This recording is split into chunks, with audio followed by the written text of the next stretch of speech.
Yes, people, what's going on? It's Eagle Talks Football. We are back again with another video. Hope you guys are doing well. Hope everybody is happy and healthy. And it has been a couple days since I've last spoken to you guys, but not too much has progressed with outgoings. But there has been some major news about a potential eighth incoming signing this summer.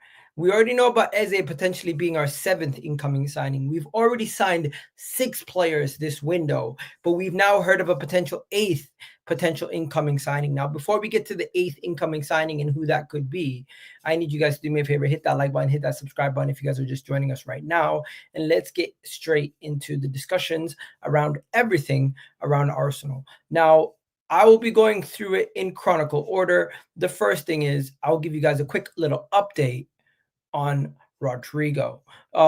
Reports came out about 24 hours ago about something about Rodrygo. This was 9:40 this morning. According to Brazil, Rodrygo is open to leave Real Madrid this summer. Arsenal have made 24 hours. The 24-year-old first choice target for the left wing position. Arsenal are prepared to take a U-turn in pursuit of Rodrygo. His wage demands are considered too high for the Gunners and unlikely to sign him. So there you guys have it. That is the update on Rodrygo. I honestly don't know if we will actually get Rodrygo, but guys like Kiko Suarez, who's been on the show, are adamant that we will still continue to push to sign Rodrygo. So we'll have to wait and see what happens with the Rodrygo stuff, if it ever goes away, if it ends up continuing to stay or not. But at this moment in time, the Rodrygo news just does not die. The Rodrygo news does not die. Thank you for keeping us posted. This is seemingly slow content news day. Shout out to you, Boomer Gunner. I will continue to keep you guys posted, even when there doesn't seem to be too much going on. There is stuff going on, but they just don't mention everything and you don't get everything on the same place. So transfer focus for Andrea Berta and the recruitment team needs to be spoken about. So the recruitment team, as of late, have been shifting to this has been a very exhausting summer for them, and they have had a lot on their plate. But this is just some of the stuff that they've had to speak that we've been reportedly hearing about in the last 24 to 48 hours. First, you have Andrea Berta and the recruitment team in the last few weeks have had a long, exhausting summer, and now is perfectly clear what they need. Incoming into the side like Eberechi Eze, beyond sales, have considered Oleksandr Zinchenko, has no place in the squad. Ricardo Calafiori, Timber, and Miles Lewis-Skelly are ahead of him at left back, so he'll be most likely leaving. So Zinchenko, there you guys have it. Zinchenko will most likely be exiting the club in the upcoming weeks. We will see potentially either a transfer or a loan away from the club for Zinchenko, as reported here. Then you also have the next part where they speak about the Ukrainian has long been expected to depart. Nothing has come fruition yet. But as the same is true for Reiss Nelson, who also is departing, and he had promised time in Asia, but is now likely to turn into he has had a promising time in Asia, but is now likely to turn into a first team role. No way. Are we actually going to keep Reiss Nelson? No, but most likely is not likely to turn into a So I missed that part. Not likely to turn into a first team role. So yeah, Reiss Nelson, even though he had a good trip over in Asia, it's unlikely that he's going to end up leaving. And both Reiss Nelson and Zinchenko are linked to Fulham. In case you guys haven't seen, both of them are linked to Fulham. So I will just pull that up right now just to show you guys the links to them linked to Fulham. So with news that both of them are on the outskirts of the team, it is also now reported that they both could be headed to Fulham, as Fulham are expected to make a double swoop. This was reported from Team Talks. They reported this late in June they reported this, and they reported it again in July. So I've seen it several times. I've seen it just end of July also from Ben Jacobs. So Fulham could come in for both of them. We will have to wait and see. Fulham have made an approach to Arsenal to sign both of them. So if that does happen, it will take time. I don't know if it's going to happen anytime soon, but this is an ongoing situation we should keep our eye on in the medium to short term. Next, we will be speaking about, honestly, I just want to take a second to speak about Newcastle bid for Arsenal's target, summer target, Sesko. And now you guys understand why we moved on. Now you probably understand why we moved on, and I'll show you what I mean. Did you guys see what happened when they bid for Sesko, and they bid 75 million euros plus 5 million in add-ons, and they got a pure just, yeah, we want more. Excuse me? Bro, I'm not gonna lie to you guys. These guys are moving mad. They think 70 million pounds for Sesko is not enough, and they want more. No wonder Andrea Berta moved on. No wonder we moved on to Gyokeres. No wonder we said, Sesko, we like you, but this is just too rich for our blood. Newcastle have come in with a very respectable bid, and they're saying, nah, we want more. Excuse me? This is crazy. This is crazy, man. I'm not gonna lie to you guys. I think now everybody understands why it was something else for them. Now everybody understands why these guys are moving mad. Personally, for me, I wanted Gyokeres to begin with. I'm happy with Gyokeres, so I'm not gonna complain. But these guys are moving next level with the way that they're trying to sell their players. No wonder Chelsea's having a tough time trying to get Xavi Simons also, because Sesko for 75 mil is a mad thing. Arsenal have to figure out how we're gonna play with Gyokeres, and we're gonna have to play a little bit more direct. We're gonna have to play a little bit different to how we played over the last coming years, and I do think we will do that. And reports came out the other day that Arsenal will attempt to play a little bit more direct, a little bit more progressive, progressing the ball a little bit quicker and being a little bit more thing. So 1 second. No, this is the wrong quote. 1 second. This is the wrong quote. I need to find the other quote. 1 second. Where is it? Where's that quote that I'm looking for? Here it is. Sorry guys, I have everything here. I'm just trying to, it just takes a second to find it all. Since the resumption of training in July, Arteta has begun working on a more direct and vertical by playing through the lines due to the availability of Victor Gyokeres. So Arsenal will now be playing a little bit more direct to suit Victor Gyokeres, changing the playing style slightly, just a little bit more to suit our new big summer signing, our talisman, one of our main men that we just brought in, to make him one of the focal points of the attack. So Arsenal have a new secret. Arsenal have a new secret weapon, and actually, Arsenal have a new weapon. It's no secret, but we also now have a new way to play football. So the transfer will benefit Mikel Arteta, and hopefully it will unlock Arsenal. So Arsenal unlock a secret with Victor Gyokeres' transfer benefiting Mikel Arteta. We will see how this works and how direct we play and how much more vertical we play, but we will have to wait and see. And I do think Zubimendi will also make a big difference in this situation to help us play a little bit more direct and a little bit more direct through the lines. But yeah, Arsenal definitely trying to be a little bit more direct to benefit Gyokeres, and of course Arteta to continue to push on and see different ways to play with these guys in the foreseeable future.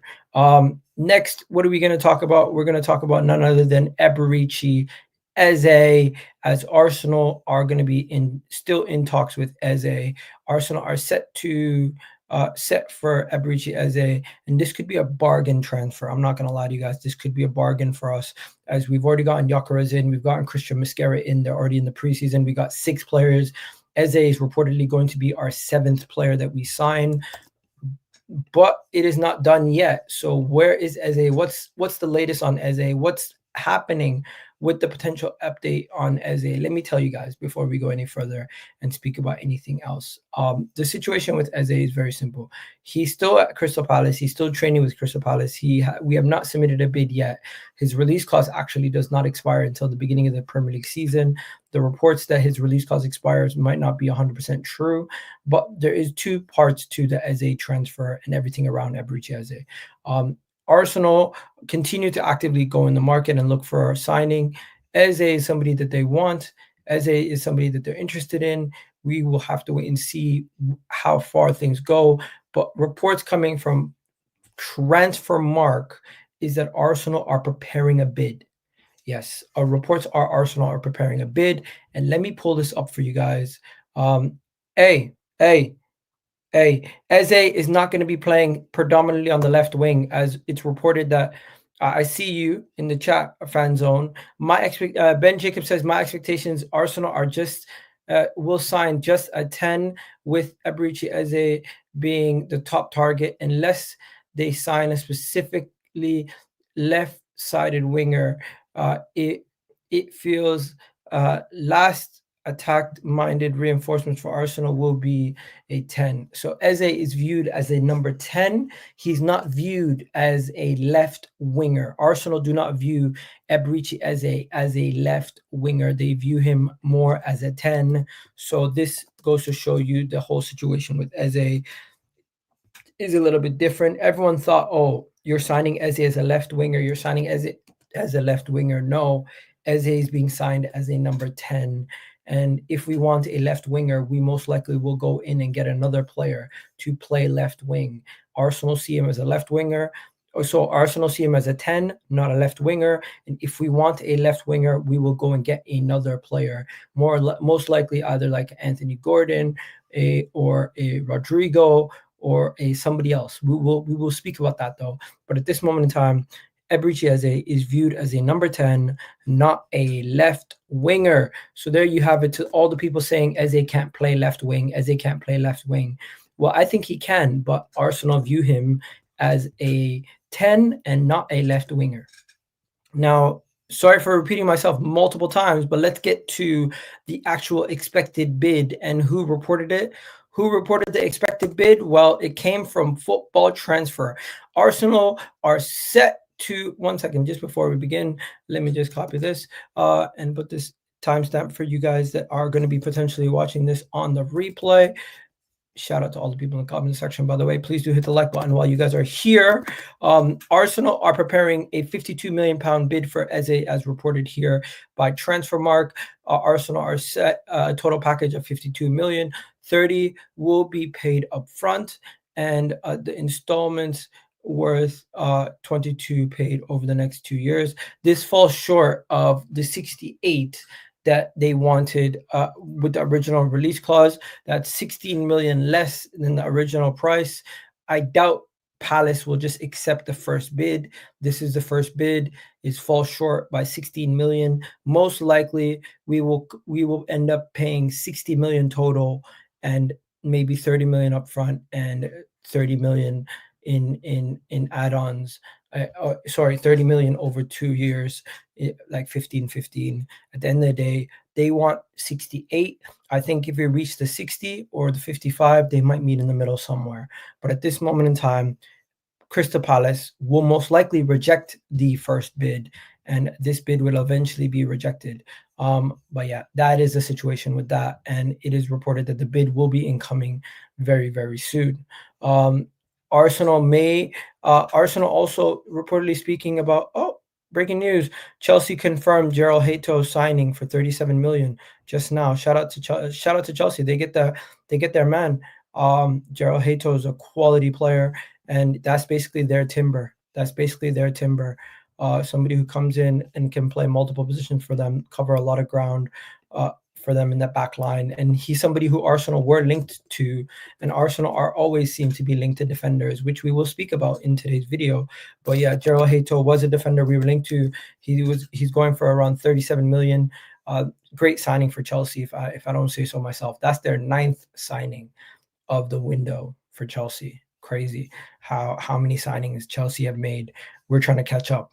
we're trying to catch up with our potential 7th and 8th around the corner at this moment in time. So yeah, Chelsea confirmed Jorrel Hato in for 37 million.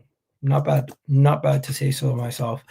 Bringing it back quickly to the topic that I was discussing. Where were we? Arsenal transfer plans ahead of the deadline. Sorry, what are we talking about? Why is that even a discussion? Arteta wants the best from Gyokeres. We're gonna see what that is. Eze is different. Craig Burley, former Chelsea midfielder, says Eze holds all the characters that no player in Mikel Arteta's squad has.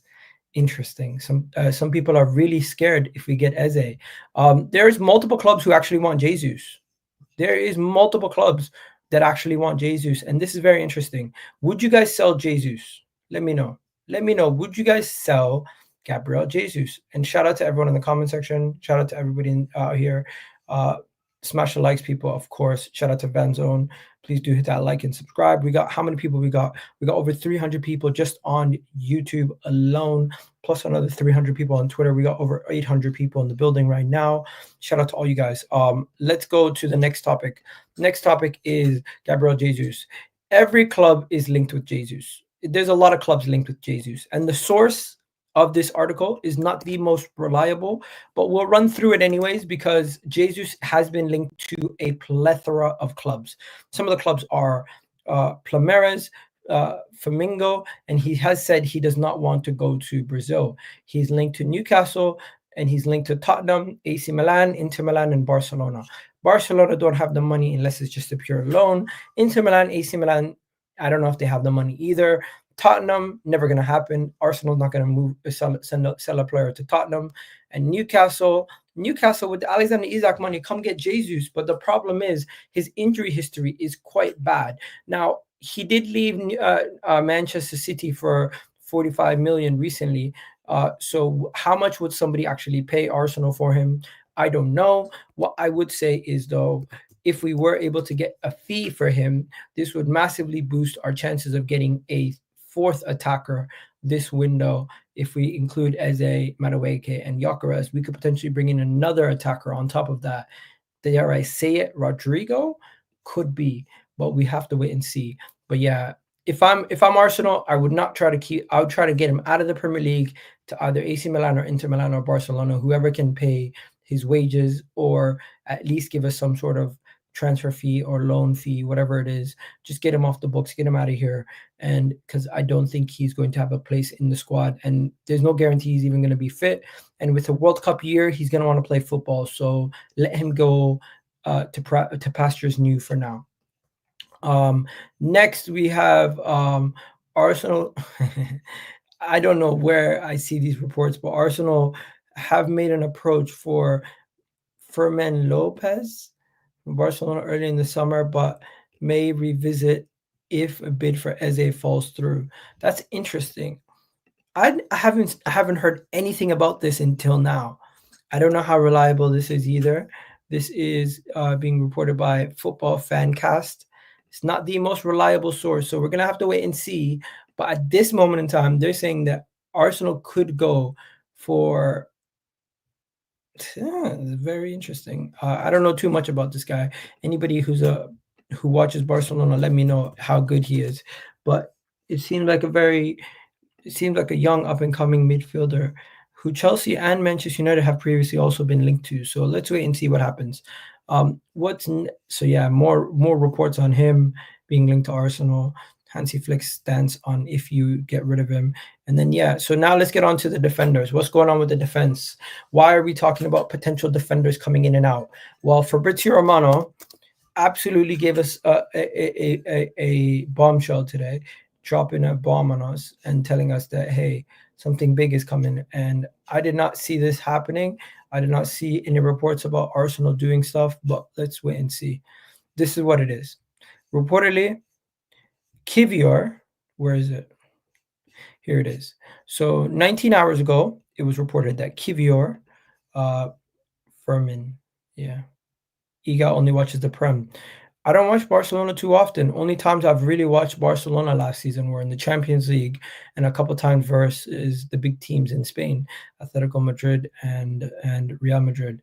You guys play a little bit later in the evenings on Saturdays, and by then I'm doing football content or I'm driving somewhere because I usually go out Saturday, Sunday nights.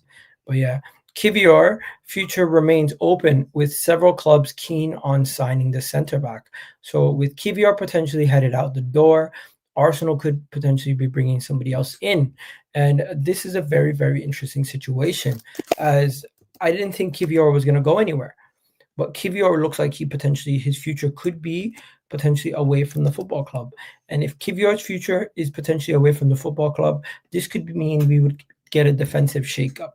With Kiwior potentially leaving, forget about who we bring in. Kiwior could garner us a good fee. Now, how much is Kiwior worth in the open market today? I don't know. Let me check. Kiwior transfer value. What's his transfer value? They're saying 28 million. Come on, surely we can get more than 28 million for Kiwior. Surely we can get more than 28 million.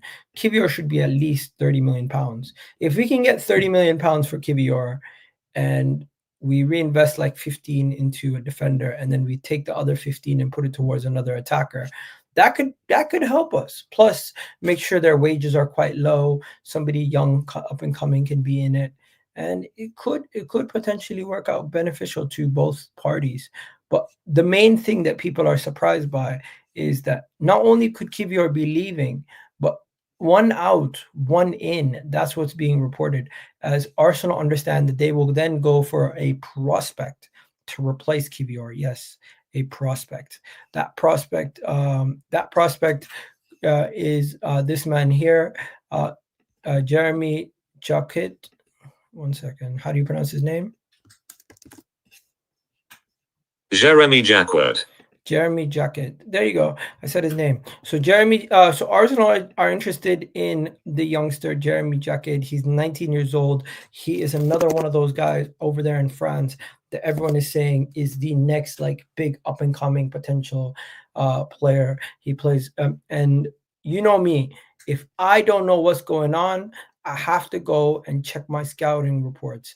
And who is the best on Twitter for scouting reports, ladies and gentlemen, is this man right here, Ben Matson. When you need a scouting report, when you need somebody to give you an update on what's going on with a player, you go to this man's account on Twitter. He probably has a report on that player and has already given you some sort of update on that player. He did this back in May of 2025. He did this update back then, and he was speaking about Rolls Royces, talking about Stadio Rene's academy profile and having academy players before, like Desiree Doué, Matthias Tell. Of course, we know about some of the other players that they've had in their ranks also already. Speaks about how the fact this guy can play right back, center back, similar to Marquinhos. He's 6'3", 190 centimeters tall. He's somebody who is good aerially, heading, anticipation, sliding tackle, timing. He is one of those athletic builds, 1v1, good in defending in big spaces, defending out wide, as he has played right back before. He is very aggressive.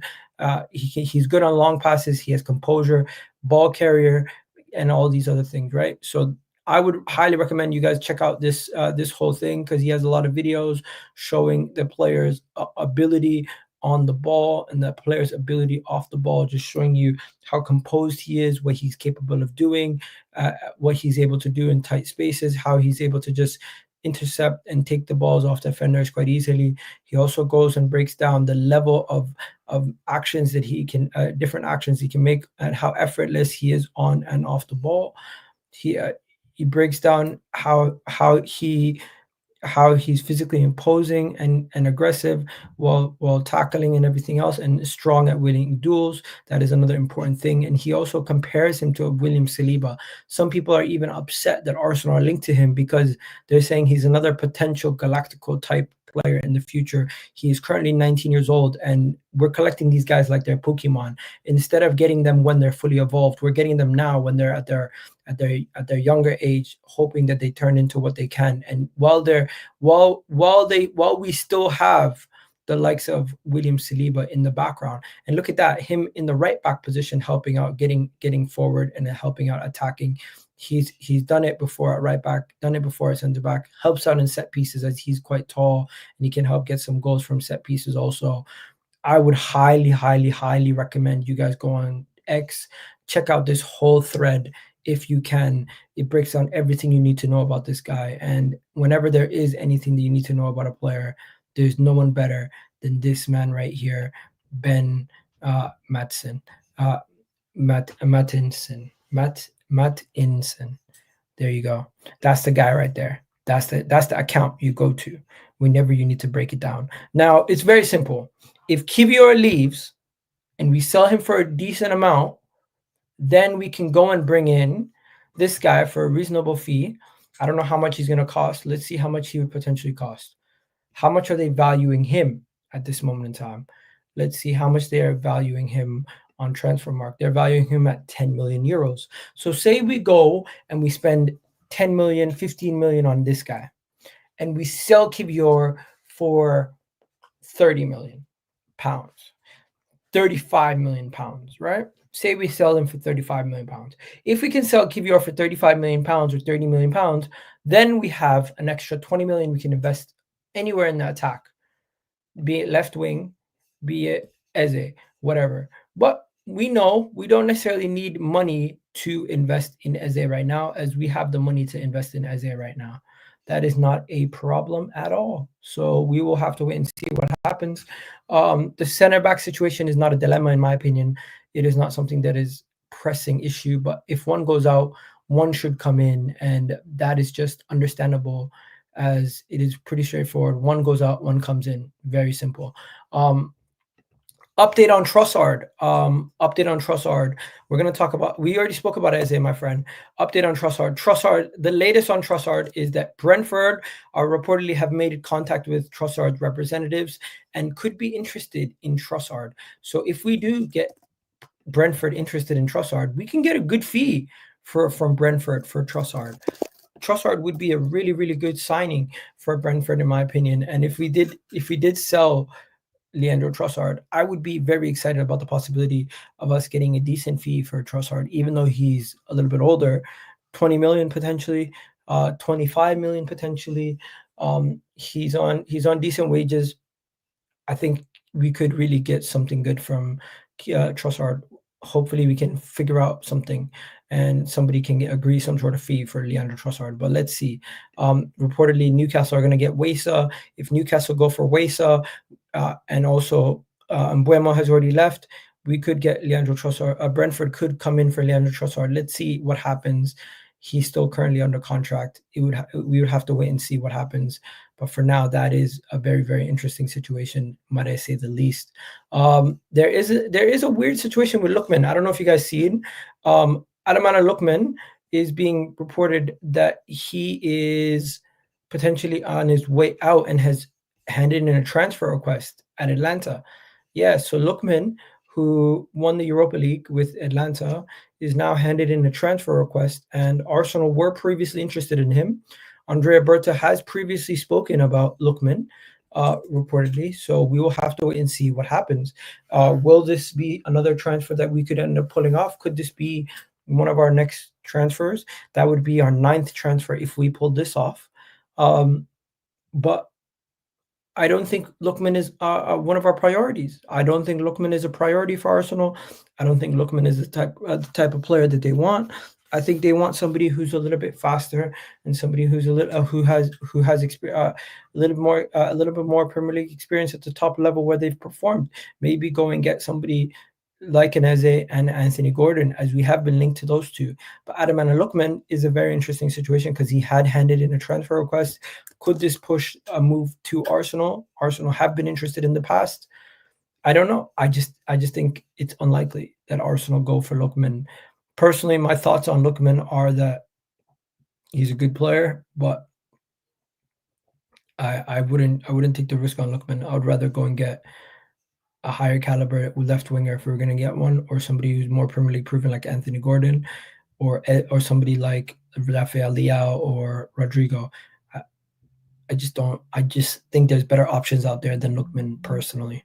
And I think those three names that I've named are better options than Lookman. Let me know what you guys think in the comments, though. I personally think all three of those names are better options at this moment in time than Ademola Lookman. Next, we will go to the next topic. Funny situation here. We're causing Liverpool problems. We're causing Liverpool problems. Where is it? Let me show you. So obviously Liverpool are trying to get what's his name? Liverpool are trying to get Mark Guehi, but Liverpool could be delivered a major transfer blow if Arsenal push forward a ambitious move and Arsenal end up getting Eze, right? Then Liverpool, who are considering signing Mark Guehi, Palace may be reluctant to sell both Mark Guehi and Eze this summer, and the 40 million price tag would be a hurdle for Liverpool, and his contract expires next summer. Palace may have a compromise. Arsenal, however, will hope to wrap up a deal for Eze before that. So as we are speaking, as we're sitting here talking about Arsenal signing Eze, Liverpool might have a problem with Arsenal getting Eze, as it could block them from getting who they need done. And that would be a really, really interesting situation. You guys are saying Ornstein dropped a bomba. What did Ornstein talk about? What did Ornstein talk about that you're talking about? Please tell me it had nothing to do with Partey, because I don't really want to talk about that guy right now. I'm in a good vibe. I don't need to talk about Partey. What did Ornstein talk about? What you guys on about? What did Ornstein say? David Ornstein. Let's see. David Ornstein. Holy shit. That's interesting. David Ornstein just reported that Al Hilal have identified Darwin Núñez. Okay, so Liverpool going to get more money for Darwin Núñez. That's nuts. Also, in case you guys haven't seen, Thomas Partey is set to join Villarreal, Arsenal's next opponent in the Emirates Cup. But yeah, that's a very, very interesting turn of events there. Not really relevant to Arsenal, but we'll keep it moving. What else is there? So yeah, that's pretty much it, ladies and gentlemen. We know about Eze's release clause, which is 68 million. Doesn't seem like Arsenal are interested in getting that. Also, Madueke is set to return to Arsenal training tomorrow ahead of the game against Villarreal on Wednesday. So that is a very interesting situation with that. Where does he play when he joins Arsenal? Where does he play when he's back with the team? We're gonna have to wait and see. I got done with a Twitter video. I thought it was Madueke, but it wasn't actually Madueke. It was somebody else. Somebody got me, pranked me with that. I also seen something about Brahim Diaz to Arsenal, and I kind of believe it because Arteta has worked with him before, and we're sitting here talking about all these other players, but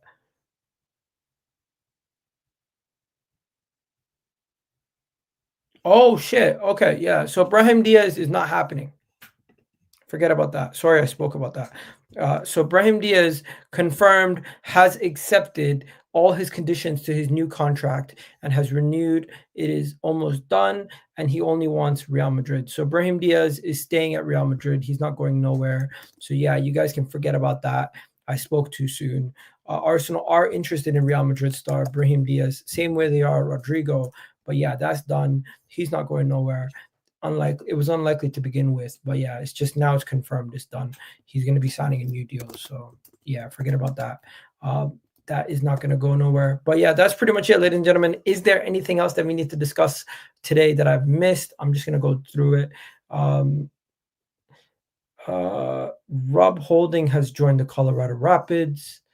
And yeah, that's pretty much it. So today we've spoken about Brahim Diaz, Reiss Nelson, Rodrygo, Eze, Isaac, Darwin Núñez, Jorrel Hato, so many things. Fermin Lopez, Jesus.